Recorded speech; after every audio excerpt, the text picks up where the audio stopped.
அஸ்ஸலாமு அலைக்கும் வரஹ்மத்துல்லாஹி வபரகாத்துஹு. ஒவ்வொரு ஆத்மாவும் மரணத்தைச் சுவைத்தே தீரும் என்கிறது புனித குர்ஆன்.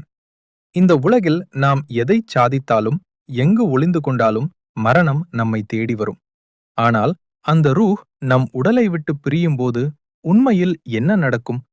நாம் எதை பார்ப்போம்? அந்த வழி எப்படி இருக்கும்? வாருங்கள் விரிவாக பார்ப்போம். மரணத்தின் ஆரம்பம். ஒரு மனிதனின் வாழ்நாள் முடிவுக்கு வரும்போது வானவர்கள் இறங்கி வருகிறார்கள்.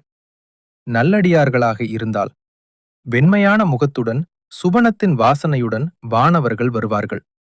பாவிகளாக இருந்தால் கருப்பு நிற முகத்துடன் மிகவும் பயங்கரமான தோற்றத்தில் வானவர்கள் இறங்கி வருவார்கள்.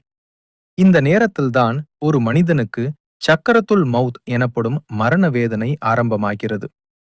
மலக்குல் மவுத் அவர்களின் வருகை. உயிரை கைப்பற்றும் மலக்கு